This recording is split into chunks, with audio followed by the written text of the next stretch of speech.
तो कैसे हो दोस्तों। हम पढ़ रहे हैं 12th क्लास की केमिस्ट्री का चैप्टर नंबर 6 जिसका नाम है मेटलर्जी धातु निष्कर्षण।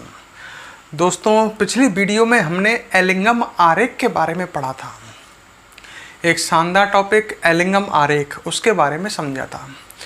आज मैं उसी चर्चा को कंटिन्यू रखता हूँ और एलिंगम आरेख से रिलेटेड ही एक टॉपिक आपको पढ़ाता हूँ। टॉपिक का नाम है एलिंगम आरेख की सहायता से एलिंगम आरेख की सहायता से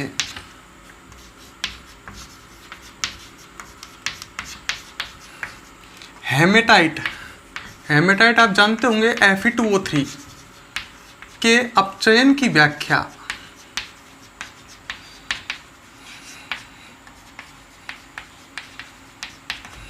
मतलब अपन एलिंगम आरेख की सहायता से हेमेटाइट के अपचयन की व्याख्या पढ़ेंगे। अपचयन की व्याख्या करेंगे कि हेमेटाइट का अपचयन कैसे होता है, एलिंगम आरेख की सहायता से पढ़ेंगे। ठीक है, तो चलो एलिंगम आरेख देखते हैं पीछे हम। ये आपको लास्ट क्लास में बताया है। एलिंगम आरेख जो है, ढंग से देखो सामने, मानक गिब्स मुक्त ऊर्जा परिवर्तन डेल्टा जी नॉट व ताप के मध्य बनाए गए हैं। ठीक है, मानक गिब्स मुक्त ऊर्जा परिवर्तन और ताप के मध्य बनाए गए हैं एलिंगम आरेख। हम बात करते हैं हेमेटाइट की। तो ये हेमेटाइट के मान लो इधर लिख देते हैं टेम्परेचर, वो क्या बोलते हैं डेल्टा जी नॉट -1000, यहाँ मान लेते हैं -900, यहाँ -800, यहाँ -700, -600, -500, -400, -300, -200। समझ गए, बहुत है। ठीक है, अच्छा एक एलिंगम आरेख यहाँ से चला है लगभग -500 से, और ये एलिंगम आरेख जो है ये हेमेटाइट निर्माण की अभिक्रिया का है। आपको एक बात मैंने पहले ही बताई है कि एलिंगम आरेख धातु ऑक्साइड निर्माण की अभिक्रियाओं के हैं। Fe2O3 हेमेटाइट एक धातु ऑक्साइड है। तो ये एलिंगम आरेख जो आपके सामने मैंने बनाया है दोस्तों, ये हेमेटाइट निर्माण की अभिक्रिया का एलिंगम आरेख है। मतलब ये इस अभिक्रिया का एलिंगम आरेख है। Fe यहाँ लिखता हूँ, ठीक है, ये एलिंगम आरेख इस अभिक्रिया का है Fe+O2 और बन रहा है Fe2O3। बैलेंस कर देता हूँ करना चाहो तो। Fe के आगे हम दिख नहीं रहा होगा शायद आपको, तो इधर लिखता हूँ थोड़ा। ये इस अभिक्रिया का है Fe+O2 और बन रहा है Fe2O3। मतलब हेमेटाइट निर्माण की अभिक्रिया का एलिंगम आरेख है। दिख तो रहा है ना, ये लो, अब दिख गया होगा। ये एलिंगम आरेख जो है ये हेमेटाइट निर्माण की अभिक्रिया का है। ठीक है, अच्छा एक एलिंगम आरेख इसको ऐसे प्रतिच्छेदित कर रहा है।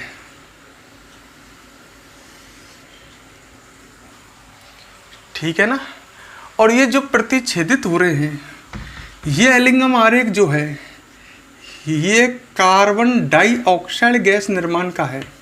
CO+O2 क्या बन रहा है CO2। बैलेंस कर लो, करो तो इसे भी, यहाँ 2 लगा दो और यहाँ 2 लगा दो।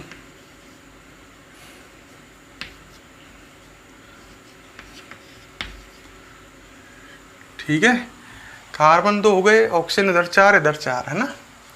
और एक एलिंगम आरेख ऐसे हैं इसमें, और ये एलिंगम आरेख इस अभिक्रिया का है 2C+O2 और इससे बन रहा है 2CO। तो आपको 3 एलिंगम आरेख दिख रहे हैं। एलिंगम आरेख ऑक्साइड निर्माण की अभिक्रियाओं के आरेख, ये हेमेटाइट निर्माण की अभिक्रिया का, ये कार्बन डाइऑक्साइड, ये कार्बन मोनोऑक्साइड निर्माण की अभिक्रिया का।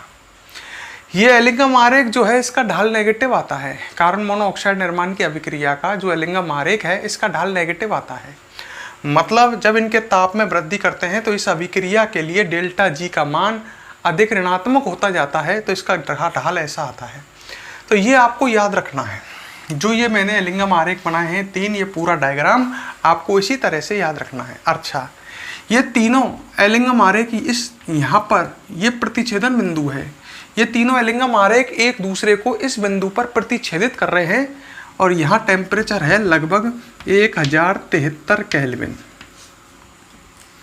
ठीक है। अच्छा, अब मुझे बताओ, बात चल रही है हेमेटाइट के अपचयन की। अगर ये अभिक्रिया इस तरह से चलती है तो हेमेटाइट का अपचयन होता है। हेमेटाइट का अपचयन होने पर आयरन धातु बनेगी। तो वो हमसे एलिंगम आरेख की सहायता से हेमेटाइट के अपचयन की व्याख्या करवा रहा है कि हेमेटाइट का अपचयन किस प्रकार होगा, एलिंगम आरेख से हमें समझाना है।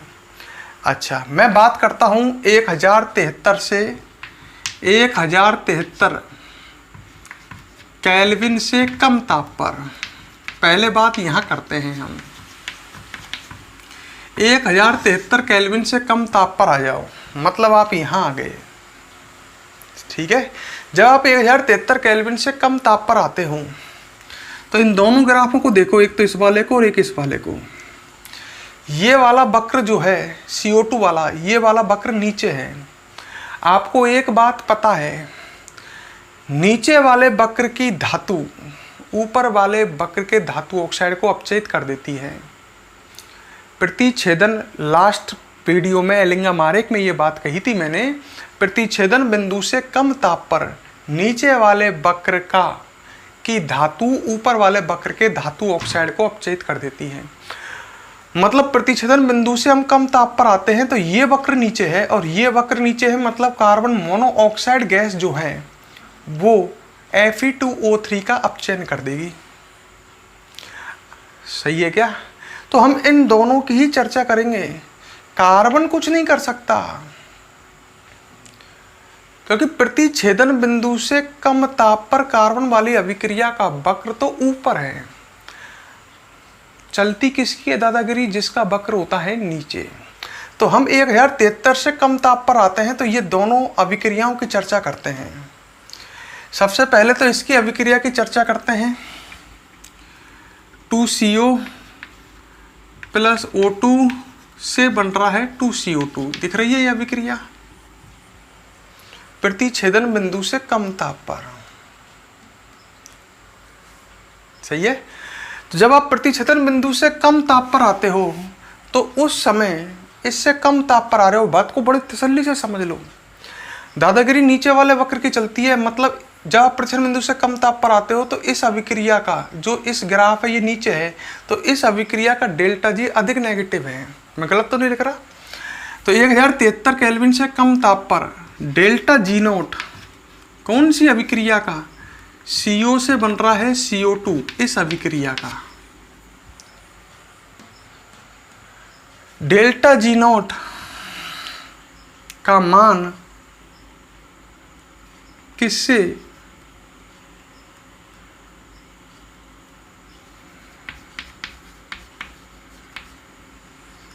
का मान किससे? डेल्टा जी नोट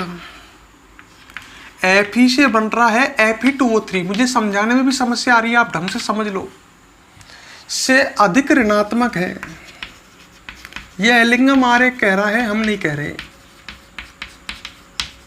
और देखो सही बात है क्या? प्रतिच्छेदन बिंदु से कम ताप पर आए तो इसका ये वक्र नीचे है, मतलब इसका डेल्टा जी नोट अधिक ऋणात्मक है। ये वक्र किसका है? CO से CO2 बनाने का। इसका डेल्टा जी अधिक ऋणात्मक है इस अभिक्रिया के डेल्टा जी से। सही है। तो इसका मतलब क्या हुआ? अर्थात जब इस अभिक्रिया का डेल्टा जी अधिक नेगेटिव है तो यह अभिक्रिया आसानी से चलेगी इसकी तुलना में। जब यह अभिक्रिया आसानी से चलेगी तो इस अभिक्रिया को किधर चलना पड़ेगा? पश्च दिशा में। लास्ट वीडियो में समझाया था। क्योंकि ये अभिक्रिया चलेगी तो इसको ऑक्सीजन चाहिए, तो ये पश्च दिशा में चलेगी, मतलब Fe2O3 से Fe बनेगा। अर्थात 1073 केल्विन ताप पर कार्बन मोनोऑक्साइड अपचायक का कार्य करता है और यह Fe2O3 को Fe में परिवर्तित कर देता है। क्योंकि भाई आप ढंग से समझो, जब आप 1073 से कम ताप पर आते हैं तो इस अभिक्रिया का वक्र नीचे है, मतलब इसका डेल्टा जी अधिक ऋणात्मक है, तो ये अभिक्रिया आसानी से चलेगी, मतलब CO2 बनाएगी और ये अभिक्रिया वापस चलेगी। तो अपचायक का काम कौन करेगा? CO। तो हम कह सकते हैं अर्थात 1073 से केल्विन से कम ताप पर कार्बन मोनोऑक्साइड गैस Fe2O3 का हेमेटाइट का अपचयन कर देती है। एलिंगम आरेख इस बात को कह रहा है, हम नहीं कह रहे। समझो, मतलब ये अभिक्रिया चलेगी, जो कार्बन मोनोऑक्साइड गैस है वो Fe2O3 का टेम्परेचर कितना है? Less than 1073 kelvin. सही है, ये लेस देन का ही चिन्ह है ना, 1073 केल्विन से कम ताप पर। भाषा में लिख देता हूँ, 1073 केल्विन से कम ताप पर कार्बन मोनोऑक्साइड गैस Fe2O3 का Fe में अपचयन कर देगी और खुद किसका निर्माण कर लेगी? CO2 का। इनवैलेंस लिखिए अभिक्रिया, बैलेंस कर लेना अगर तुम करना चाहो तो। सही है। अगर हम बात करते हैं 1073 केल्विन से उच्च ताप पर, अच्छा उच्च ताप पर देखो आप, ये अभिक्रिया अपनी मैं नहीं है। 1073 से उच्च ताप पर गए तो ये वक्र नीचे आ गया, तो अब दादागिरी इस वक्र की चलेगी, मतलब कार्बन की चलेगी, क्योंकि इस 1073 से उच्च ताप पर गए तो ये अभिक्रिया नीचे आ गई। उल्टा हो गया ना, पहले ये ऊंची थी सबसे, अब ये सबसे नीचे है, तो इसका डेल्टा जी सबसे अधिक नेगेटिव है, तो ये अभिक्रिया चलेगी आसानी से और इसको वापस चलवाएगी। मतलब 1073 केल्विन से उच्च ताप पर Fe2O3 के लिए अपचायक का काम कौन करेगा? कार्बन। और 1073 से कम पर कौन करेगा? Carbon monoxide. बात को बड़ी दिमाग से सोचो, तो हम लिख सकते हैं उच्च ताप पर डेल्टा G0 कौन सी अभिक्रिया का? कार्बन से बन रहा है CO, ये रही ना, का मान डेल्टा G0 Fe से बन रहा है Fe2O3 से अधिक ऋणात्मक है। देख लो बात सही लिखी है क्या? एक बार फिर देख लो, 1073 से अधिक ताप पर जाओ, यहां पर आ जाओ, तो इस अभिक्रिया की तुलना में इसका डेल्टा जी अधिक नेगेटिव ही तो है, अधिक नेगेटिव ना आएगा, ये वक्र नीचे है ना। सही है, तो इसकी दादागिरी चलेगी, मतलब अर्थात 1073 केल्विन से उच्च ताप पर कार्बन मतलब कोक Fe2O3 का अपचयन कर देता है।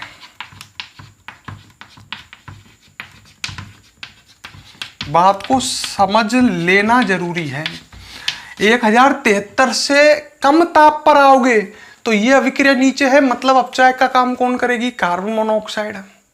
और 1073 से उच्च ताप पर अपचायक का काम कौन करेगा? कार्बन। ठीक है, अभिक्रिया क्या चलेगी? कार्बन अपचायक की भूमिका में, समझ गए होंगे। प्लस Fe2O3 और इससे क्या बनेगा? कार्बन क्या बनाएगा? Fe2O3 से Fe और कार्बन से बनेगा CO। बैलेंस कर लेना चाहो तो। क्लियर? Fe2O3 से बनेगा Fe और कार्बन से CO। तो आप समझ गए होंगे, एलिंगम आरेख की सहायता से मैंने हेमेटाइट के अपचयन की व्याख्या की है। मैंने आपको यह समझाने की कोशिश की है कि 1073 से कम ताप पर कार्बन मोनोऑक्साइड ये वाली अभिक्रिया जो है, इसका डेल्टा G0 अधिक नेगेटिव है, तो कार्बन मोनोऑक्साइड अपचायक का कार्य करता है। जबकि 1073 से उच्च ताप पर कार्बन वाली अभिक्रिया का डेल्टा G0 अधिक नेगेटिव है, तो अपचायक का काम ये करेगा। इसको समझने के लिए ढंग से लास्ट वीडियो में एलिंगम आरेख को तसल्ली से देखना जरूरी है, जब ये समझ में आएगा। पेपर में क्वेश्चन पूछ सकता था, मैं छोड़ नहीं सकता एक भी टॉपिक। पेपर में आपसे एलिंगम आरेख की सहायता से हेमेटाइट के अपचयन की व्याख्या करवा सकता है, तो आपको ये एलिंगम आरेख बनाना होगा और ये बातें आपको लिखनी होंगी। ठीक है, क्लियर कर रहे हो तो पोज करके फटाफट इसे नोट करो। वीडियो को पॉज करके नहीं, इसको फटाफट नोट कर लो, कंप्लीट नोट कर लो। हेडिंग डालो एलिंगम आरेख की सहायता से हेमेटाइट के अपचयन की व्याख्या। पॉज कर लो भाई देवताओं, ठीक है।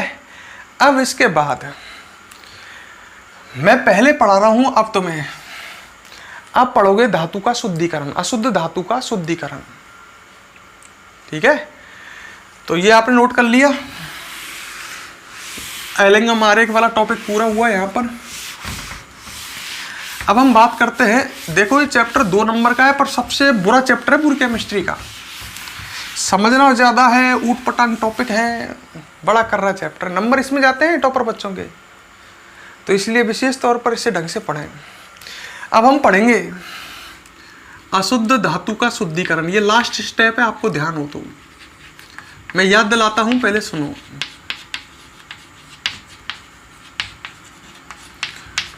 याद करो मेरी बात। धातु कर्म 4 पदों में होता है। पहले पद में अयस्क का चूर्णीकरण करते हैं, दूसरे पद में अयस्क का सांद्रण करते हैं, तीसरे पद में, याद करो, तीसरे पद में अयस्क से सांद्रित अयस्क से अशुद्ध धातु की प्राप्ति करते हैं, और लास्ट में अशुद्ध धातु का क्या करते हैं, शुद्धिकरण। तो अब हम आपको शुद्धिकरण की विधियां पढ़ाएंगे, ठीक है दोस्तों, तो तैयार हो जाओ। अब पढ़ेंगे दोस्तों हम धातु का, अशुद्ध धातु का शुद्धिकरण। मेरी बात को सुनो और ढंग से समझो।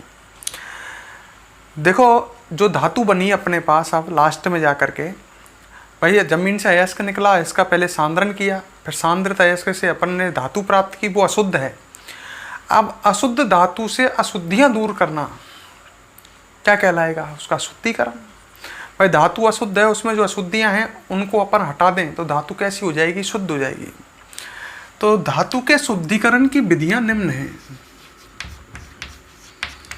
धातु के शुद्धिकरण की विधियां निम्न हैं, ढंग से समझना एक एक को।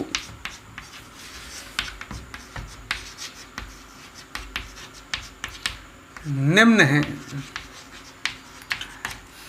ठीक है। धातु के शुद्धिकरण की विधियां पढ़ रहे हैं हम। पहली विधि है आसवन।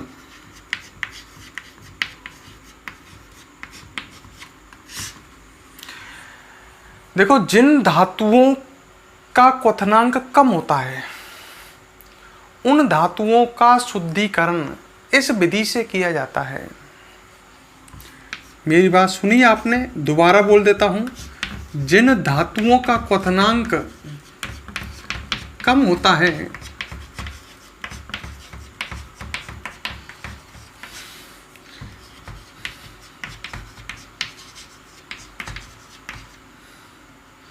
उन धातुओं का शुद्धिकरण इस विधि से किया जाता है। कौन सी विधि से, आसवन विधि से। उन धातुओं का शुद्धिकरण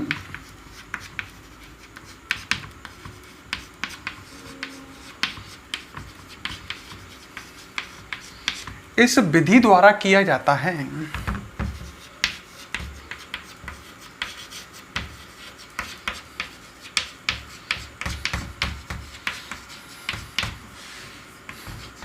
ऐसी धातु कौन सी है, जैसे ऐसी धातु में याद रखना आप, तो एक जिंक और एक पारा Hg। तो जिंक और पारा जो धातु है, ये धातु ऐसी, पारा तो लिक्विड होती है, जिंक बहुत सॉफ्ट होती है। ये धातु ऐसी हैं जिनका क्वथनांक बहुत क्या होता है, कम होता है। तो उनका शुद्धिकरण, इन धातुओं का शुद्धिकरण इस विधि से किया जाता है, आसवन। इस विधि में करते क्या है, अशुद्ध धातु को गर्म करते हैं। जैसे ये आपके पास अशुद्ध धातु है, इसको आप गर्म करोगे, ठीक है। क्वथनांक कम होने के कारण बंद पात्र में गर्म करोगे, क्वथनांक कम होने के कारण धातु तो वाष्पित हो जाएगी और अशुद्धियां यहीं शेष रह जाएंगी। भाई अशुद्ध धातु है, उसका धातु का तो क्वथनांक कम है ना, तो वो तो हो जाएगी वाष्पित जब आप गर्म करोगे, और अशुद्धियां यहीं बर्तन में नीचे पैंदे में शेष रह जाएंगी, अवाष्पित रह जाएंगी, जिन्हें हटा लोगे। तो बहुत ही सरल, अशुद्धियों को दूर करने का सिंपल सा तरीका। अगर कोई धातु है, जिंक है या मरकरी है, ऐसी धातु है जिसका क्वथनांक कम है, तो उस धातु को गर्म करो, क्वथनांक कम होने के कारण धातु तो वाष्पित हो जाएगी, अशुद्धियां वाष्पित रह जाती हैं, जिन्हें पृथक कर लेते हैं, हम हटा लेते हैं। तो क्या करते हैं, इस विधि में अशुद्ध धातु को गर्म करते हैं। समझते चलो हर चीज को। इस विधि में अशुद्ध धातु को गर्म करते हैं।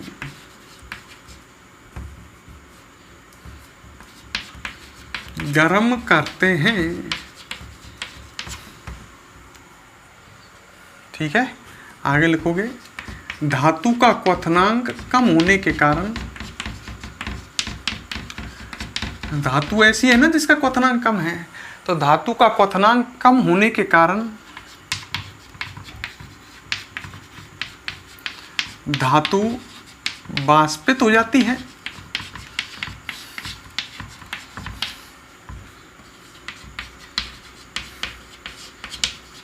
वह अशुद्धियां पात्र में शेष रह जाती हैं।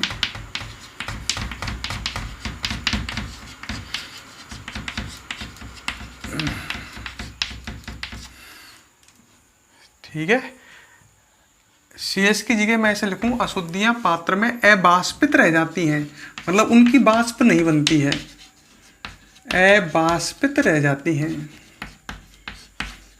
तो समझ में आ गई होगी, बहुत ही सरल विधि। ठीक है, अब हम पढ़ते हैं नेक्स्ट विधि, दूसरी विधि।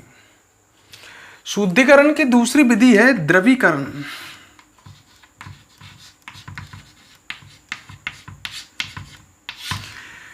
मेरी बात को सुनो, इस विधि द्वारा उन धातुओं का शुद्धिकरण किया जाता है जिनके गलनांक कम होते हैं। ठीक है, जिनके क्वथनांक कम होते हैं, उन धातुओं के शुद्धिकरण के लिए तो हम कौन सी विधि प्रयुक्त करते हैं, आसवन। और जिन धातुओं के गलनांक कम होते हैं, उन धातुओं के शुद्धिकरण के लिए हम विधि काम में लेते हैं द्रवीकरण। तो हम लिख सकते हैं, जिन, या ऐसे लिखूं, इस विधि द्वारा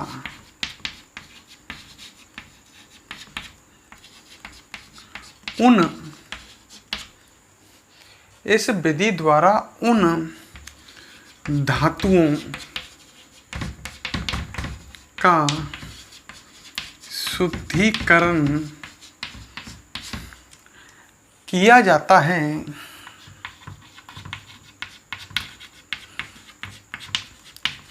जिनका गलनांक कम होता है। ठीक है, जिनका गलनांक कम होता है। ऐसी धातु बताइए। ऐसी धातु हैं, एक तो लेड, सीसा, एक टिन। ये ऐसी धातु हैं जिनके गलनांक कम है। लेड, सीसा मुलायम धातु है, गलनांक कम होता है, कम ताप पर पिघल जाती है। टिन भी ऐसी धातु है।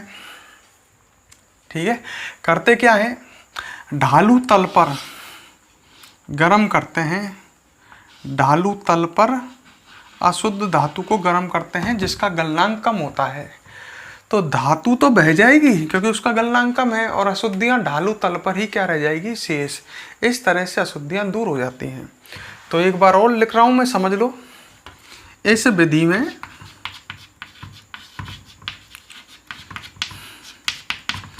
अशुद्ध धातु को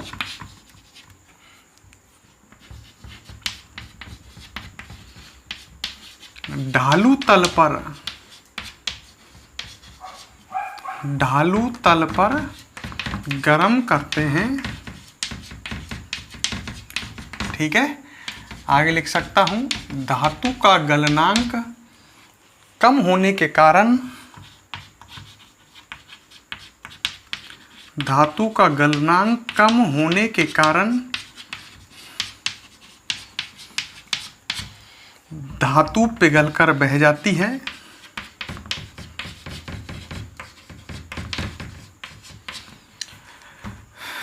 बह जाती है। वह अशुद्धियां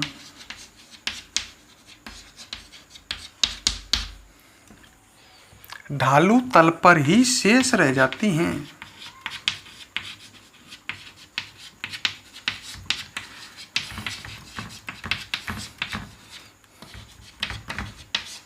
ठीक है, तो ये दो विधियां हुई अपने पास, एक आसवन और एक द्रवीकरण। दोनों विधियां बिल्कुल सरल। अगर ऐसी धातु है जिसका क्वथनांक कम है तो आसवन, और अगर ऐसी धातु है जिसका गलनांक कम है तो शुद्धिकरण के लिए द्रवीकरण। दोनों विधि समझ में आ गई होंगी। वीडियो को पॉज करके फटाफट इन्हें नोट कीजिए। ठीक है, फिर हम आगे देखते हैं। हाँ दोस्तों, ये नोट कर लिया आपने। अब आप तीसरी विधि पढ़ोगे, शुद्धिकरण की दंड विलोदन।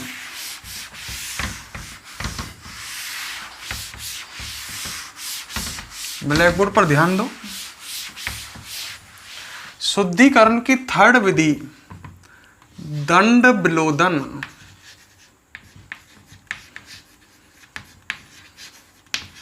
ठीक है, अब सुनो मेरी बात। यदि कॉपर धातु में Cu2O की अशुद्धि प्रेजेंट है, जैसे ये कॉपर धातु है और इसमें जगह जगह किसकी अशुद्धि उपस्थित है? Cu2O की। ये कॉपर धातु की छड़ है। तो यदि कॉपर धातु में Cu2O की अशुद्धि है, क्यूप्रस ऑक्साइड की अशुद्धि है, तो इस अशुद्धि को दूर करने के लिए यह विधि प्रयुक्त की जाती है। क्लियर? तो मैं लिख सकता हूं, यदि कॉपर धातु में Cu2O की अशुद्धि उपस्थित है,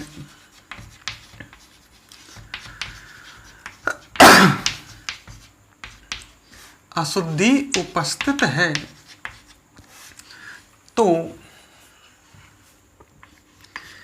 इस अशुद्धि को दूर करने के लिए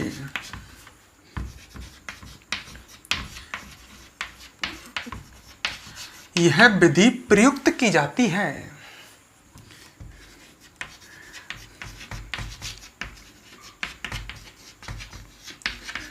क्लियर?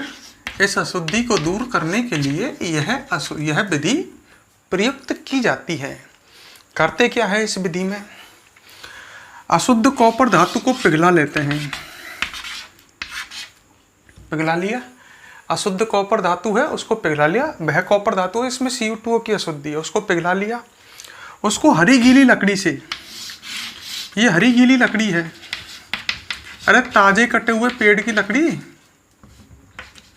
हरी गीली लकड़ी से इसको हिलाएंगे अपन, विलोदित करेंगे। जब तो विधि का नाम है दंड विलोदन। दंड मतलब लकड़ी और विलोदन मतलब हिलाना।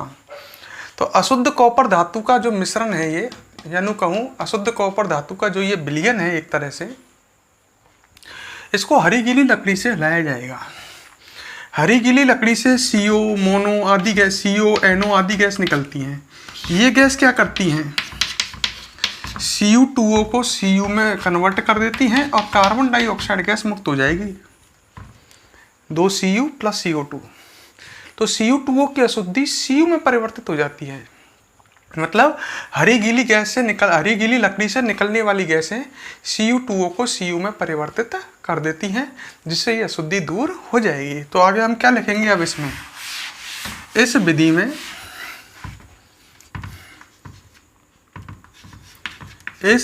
में पिघली हुई अशुद्ध कॉपर धातु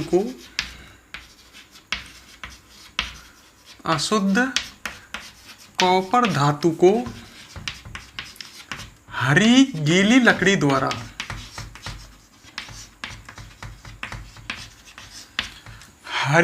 लकड़ी द्वारा विलोदित किया जाता है, हिलाया जाता है। विलोदित मतलब हिलाया जाता है।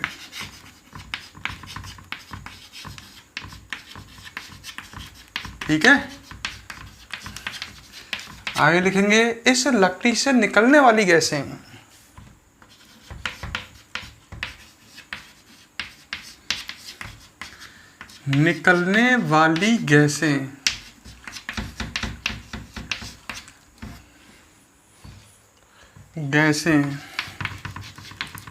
अशुद्धि Cu2O को Cu में परिवर्तित कर देती हैं। Cu2O को Cu में परिवर्तित कर देती हैं। ये हो गई दंड विलोदन। ठीक है, शुद्धिकरण की अगली विधि पढ़ोगे आप, वैद्युत अपघटनी विधि।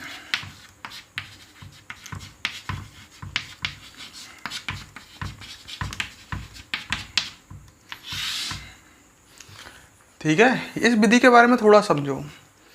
इस विधि में एक पात्र होगा, ठीक है, जिसमें विलयन भरा हुआ। वैद्युत अपघटनी विधि में वैद्युत अपघटन कराएंगे ना। वैद्युत अपघटन मतलब 2 इलेक्ट्रोड लगा करके विद्युत धारा प्रवाहित करेंगे इस विधि में। तो इस विधि में करना क्या है आपको, एक पात्र लिया, उसमें एक विलयन भर लिया। अब विलयन किसका है ये समझ में आएगा, भी रुको। विलयन ले लिया, 2 इलेक्ट्रोड लगा दिए, एक कैथोड और एक एनोड। ठीक है, एक कैथोड और एक एनोड।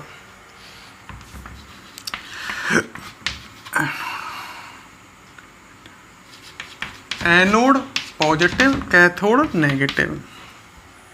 वैद्युत अपघटन में ध्यान है, ये वैद्युत अपघटनी सेल है। इसमें एनोड का चिन्ह पॉजिटिव होता है, वैद्युत रासायनिक सेलों में एनोड का चिन्ह नेगेटिव होता है। अच्छा, विद्युत धारा प्रवाहित करेंगे। अब मेरी बात सुनो, जिस धातु का आपको शुद्धिकरण करना है उस अशुद्ध धातु का, तो अशुद्ध धातु का तो कैथोड बनेगा और शुद्ध धातु का एनोड बनेगा। जैसे आपको कॉपर धातु का शुद्धिकरण करना है तो अशुद्ध कॉपर धातु का तो कैथोड और शुद्ध कॉपर धातु का एनोड। और विलयन जो आप लोगे, ये विलयन भी उसी धातु के लवण का होगा जिस धातु का आप शुद्धिकरण कर रहे हो। जैसे कॉपर का शुद्धिकरण कर रहे हो तो कॉपर सल्फेट, कॉपर नाइट्रेट। मतलब इस विधि में क्या खासियत हुई, इस विधि में ये खासियत निकली, जिस धातु का शुद्धिकरण करना है उस अशुद्ध धातु का कैथोड, उस शुद्ध धातु का एनोड और उसी धातु का विलयन प्रयुक्त करते हैं। सही है, तो मेरी बात को ढंग से सुन लो। जैसे आपको कॉपर धातु का शुद्धिकरण करना है तो अशुद्ध कॉपर धातु का कैथोड, शुद्ध कॉपर धातु का एनोड और कॉपर धातु का ही लवण का विलयन लेना है। आपको जिंक धातु का शुद्धिकरण करना है, अशुद्ध जिंक धातु का कैथोड, शुद्ध जिंक धातु का एनोड और जिंक के लवण का, जिंक सल्फेट का विलयन।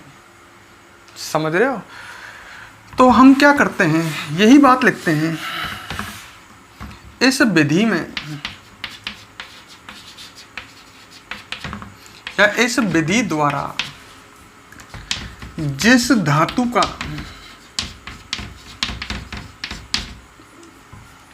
शुद्धिकरण किया जाता है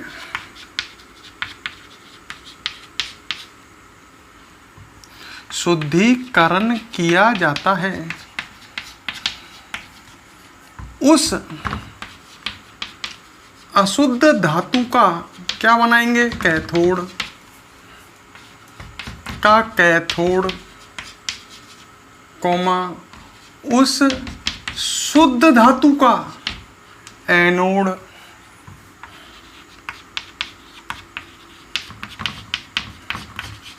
व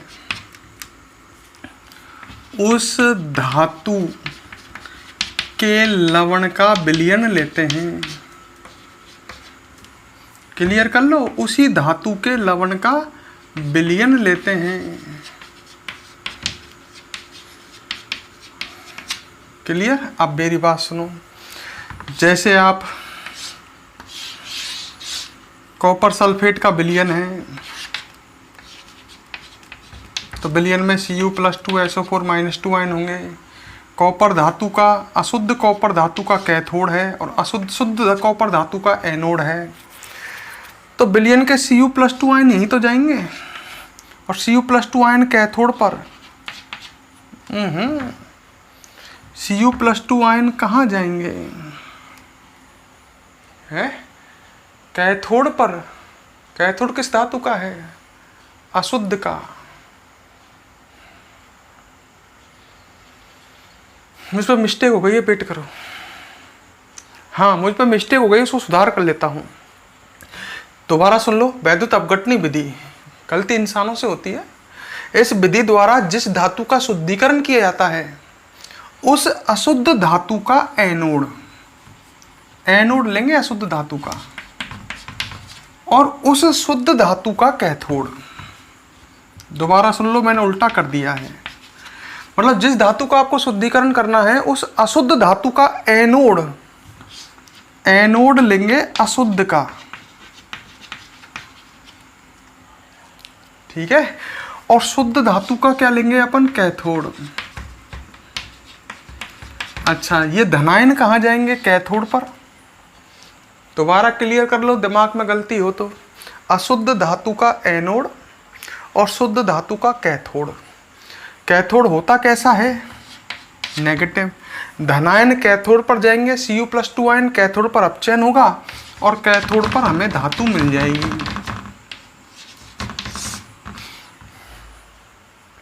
तो हमें यहाँ शुद्ध धातु का एक कैथोड है, तो कैथोड पर हमें क्या मिलती है, धातु मिलती है। ठीक है, इसमें आगे लिख देते हैं और समझाऊंगा अभी डिटेल में, चिंता मत करो। कैथोड पर शुद्ध धातु प्राप्त होती है, अभी समझाऊंगा इसको। और शुद्ध धातु कहाँ मिलती है, कैथोड पर। ठीक है, इस विधि द्वारा Zn, Cu आदि का शुद्धिकरण किया जाता है। अब एक बार दोबारा तसल्ली से सुनो।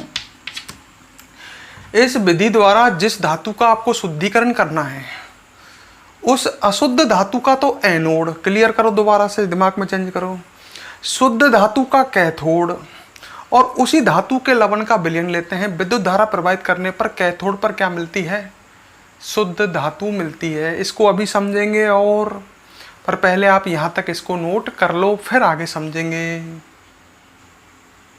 हाँ, जैसे इसको अभी और आगे समझते हैं अपन, है ना, ये नोट कर लिया। जैसे मान लो, देखो इधर मैं एक टॉपिक और बता देता हूँ, इसमें आगे और समझाता हूँ इसे। जैसे आप कॉपर धातु का शुद्धिकरण कर रहे हो, कौन सी विधि से, वैद्युत अपघटनी विधि से। हेडिंग हो गई मेरी, कॉपर धातु का वैद्युत अपघटनी विधि द्वारा शुद्धिकरण। समझ रहे हो, आप कॉपर धातु का शुद्धिकरण कर रहे हो और मान लो कौन सी विधि काम में ले रहे हो, वैद्युत अपघटनी विधि। ठीक है, तो आपको करना क्या है, इस विधि द्वारा जिस धातु का शुद्धिकरण किया जाता है उस अशुद्ध धातु का एनोड। इधर देखो, एक पात्र लिया, ये एनोड है अशुद्ध धातु का, मतलब अशुद्ध कॉपर का एनोड। एनोड का चिन्ह पॉजिटिव। ठीक है, अच्छा, उस शुद्ध धातु का कैथोड, ये लो, शुद्ध कॉपर धातु का कैथोड, और कैथोड का चिन्ह कैसा होता है, नेगेटिव। सही है। अच्छा, शुद्ध कॉपर धातु का कैथोड, आगे क्या पढ़ रहे हैं, और उस शुद्ध धातु का, हाँ, कैथोड में उस धातु के लवण का विलयन, यही धातु का लवण का विलयन, ये विलयन भर लिया। विलयन किसका, कॉपर सल्फेट का, कॉपर नाइट्रेट, मतलब उसी धातु का विलयन लेना है।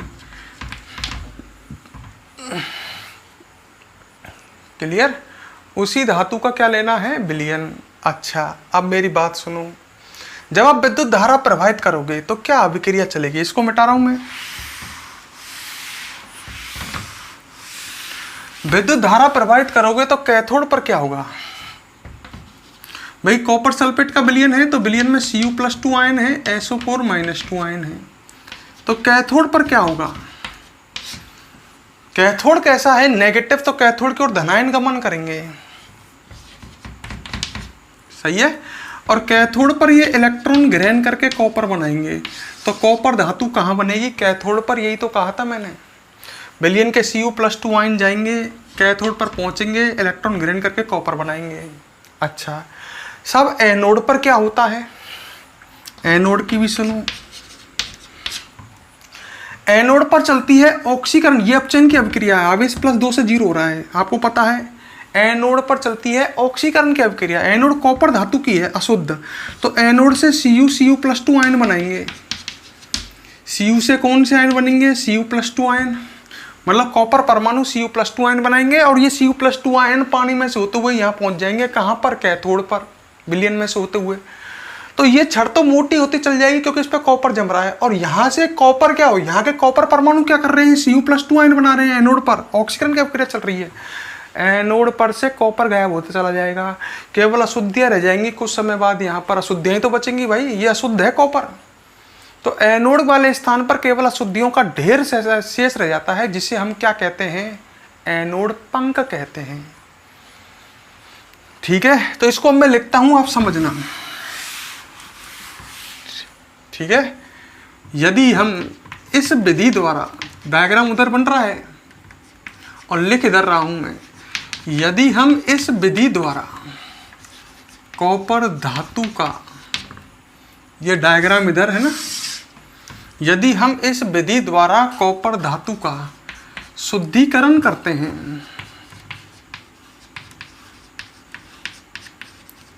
हैं तो अशुद्ध कॉपर धातु का एनोड, एनोड अशुद्ध, बार बार बोल रहा हूं मैं, व शुद्ध कॉपर धातु का कैथोड, व कॉपर सल्फेट, इसी धातु के लवण का विलयन लेना है ना, तो कॉपर सल्फेट का विलयन लेते हैं। क्लियर, कॉपर सल्फेट का क्या लेंगे, विलयन। अब आगे सुनो, विद्युत धारा प्रवाहित करने पर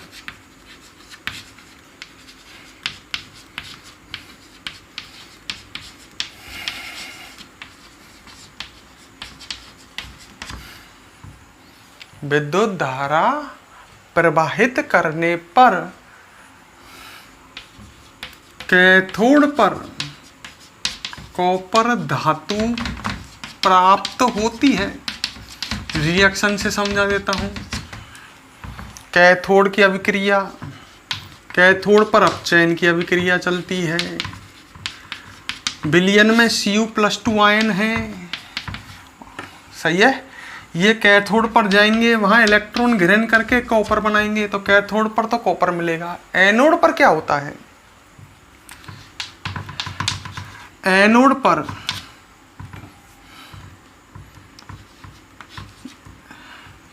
छड़ के कॉपर परमाणु ऑक्सीकृत होकर, एनोड पर ऑक्सीकरण की अभिक्रिया चलती है ना, इसलिए ऐसा लिख रहा हूं, छड़ के कॉपर परमाणु ऑक्सीकृत होकर Cu+2 आयन बनाते हैं। तो एनोड पर ऑक्सीकरण की अभिक्रिया होती है, छड़ पर कौन से आयन बनते हैं, एनोड पर Cu+2 आयन, जो विलयन से होते हुए कैथोड पर जाते हैं। सही है क्या, जो विलयन से होते हुए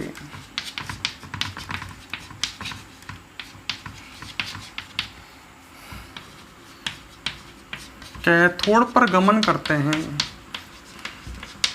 और कैथोड पर आपको आगे पता ही है कि क्या होगा, कैथोड पर Cu+2 आयनों से Cu बन जाएगा। सही है, तो एनोड की अभिक्रिया क्या हुई, एनोड की अभिक्रिया ये हो गई, एनोड पर कॉपर परमाणु जो हैं वो Cu+2 आयनों का निर्माण करेंगे, और कैथोड पर उल्टी अभिक्रिया चल रही है। कुछ समय बाद एनोड पर अशुद्धियों का ढेर रह जाएगा। अशुद्धियां भी कौन सी? जो कम क्रियाशील धातुओं की है। अधिक क्रियाशील धातुओं की अशुद्धि होकर इसमें होंगी ना, तो उनका ऑक्सीकरण हो जाता है। जैसे मान लो इस पर Na धातु की अशुद्धि है, तो Na का तो ऑक्सीकरण हो जाएगा। अरे अधिक क्रियाशील धातु इलेक्ट्रॉन आसानी से त्याग देती है ना, तो कॉपर से पहले तो Na इलेक्ट्रॉन त्यागेगी। अगर इस पर Na की अशुद्धि है तो भाई एनोड पर क्या हो रहा है? धातु का ऑक्सीकरण हो रहा है। अगर अधिक क्रियाशील धातु है तो उसकी इलेक्ट्रॉन त्यागने की प्रवृत्ति अधिक होती है, तो कैथोड पर अशुद्धियों का ढेर तो रह जाएगा कुछ समय बाद। एनोड पर अशुद्धियों का ढेर रह जाएगा, क्योंकि Cu परमाणु तो सभी Cu+2 आयन के रूप में कैथोड पर गमन कर जाएंगे। पर एनोड पर अशुद्धियों का ढेर किसका बचेगा? कम क्रियाशील धातुओं का। हम लिख सकते हैं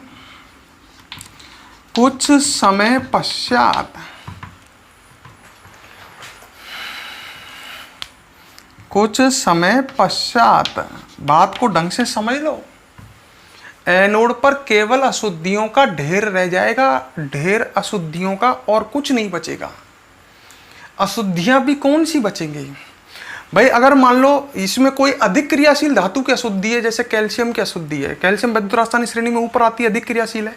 अरे अधिक क्रियाशील धातु जो होती है वो इलेक्ट्रॉन आसानी से त्यागती हैं, तो उसका ऑक्सीकरण हो जाता भाई। एनोड पर ऑक्सीकरण नहीं तो हो रहा है, अगर इसमें यहाँ पर अधिक क्रियाशील धातु है तो उसका तो ऑक्सीकरण हो जाएगा।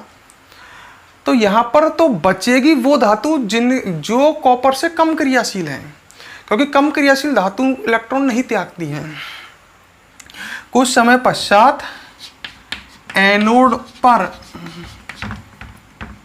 या एनोड के स्थान पर क्या शेष रह जाएगा? अशुद्धियों का ढेर शेष रह जाता है। अशुद्धियों का ढेर शेष रह जाता है,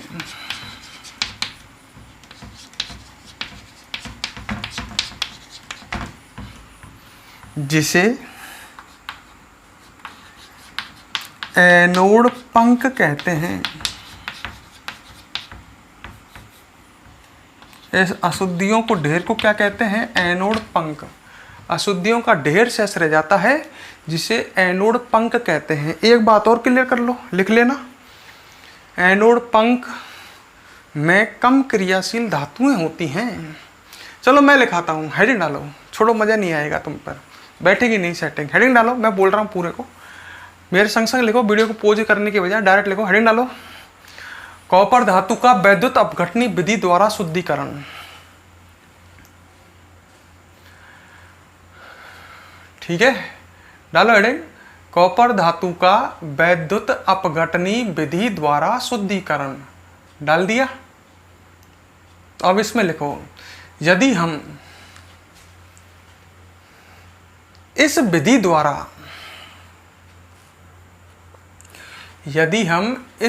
द्वारा कॉपर धातु का शुद्धिकरण करते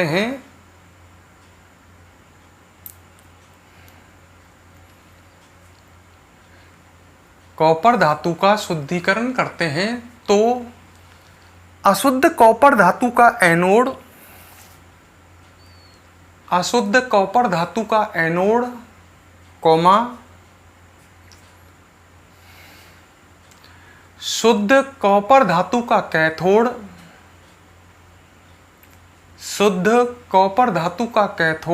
व कॉपर सल्फेट का विलयन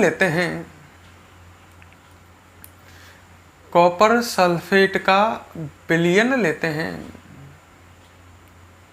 ठीक है, आगे लिखो, विलयन में विद्युत धारा प्रवाहित करने पर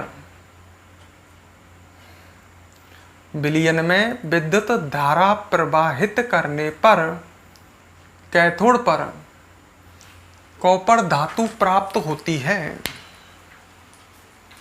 विलयन में विद्युत धारा प्रवाहित करने पर कैथोड पर कॉपर धातु प्राप्त होती है। ये लिख लो, कैथोड की अभिक्रिया फटाफट, जो मैंने गोला किया है। कैथोड की अभिक्रिया लिख लो।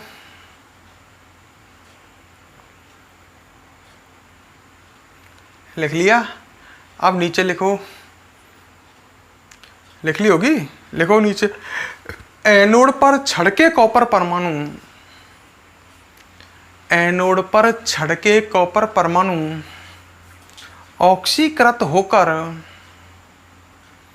छड़के कॉपर परमाणु ऑक्सीकृत होकर Cu+2 आयन बनाते हैं।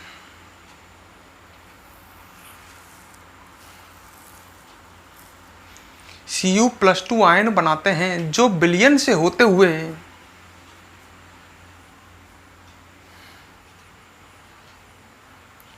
कैथोड की ओर गमन करते हैं, जो विलयन से होते हुए कैथोड की ओर गमन करते हैं। अब ये एनोड की अभिक्रिया भी लिख लो, ये वाली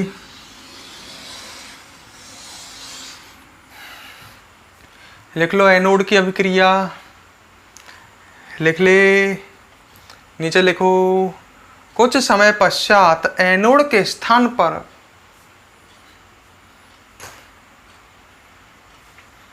कुछ समय पश्चात एनोड के स्थान पर कम क्रियाशील अशुद्धियों, कम क्रियाशील धातुओं,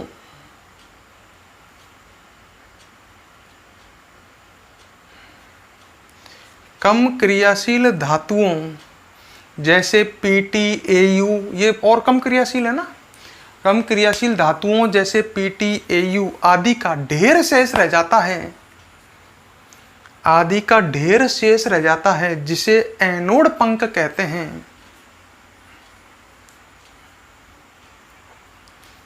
क्लियर अब ये टॉपिक? अच्छा, अब आज हमने शुद्धिकरण की 4 विधियां पढ़ी। पहली आसवन, जिन धातुओं का क्वथनांक कम होता है उनके लिए। दूसरी पढ़ी हमने द्रवीकरण, जिन धातुओं का गलनांक कम होता है उनके शुद्धिकरण के लिए।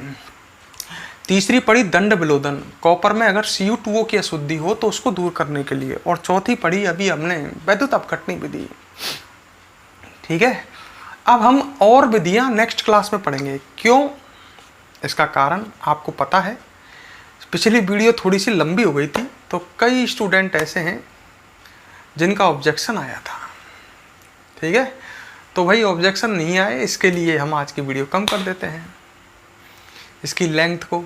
वीडियो आपको पसंद आई हो तो लाइक और कमेंट जरूर करें, वीडियो पर अपने कमेंट जरूर डालें, जिससे हमें भी वीडियो बनाने में मज़ा आता है। भाई आपको पता है, आपके लिए निःशुल्क चैनल चल रहा है ये, हमें कोई तो समझ रहे हो ना, मेरे लिए, आपके लिए तो बड़ा ही अच्छा किया जा रहा है, तो हमें भी हौसला मिलता रहे, तो इसके लिए वीडियो को लाइक और कमेंट जरूर कर दिया करो दोस्तों, आपसे बार बार नहीं कहना पड़े।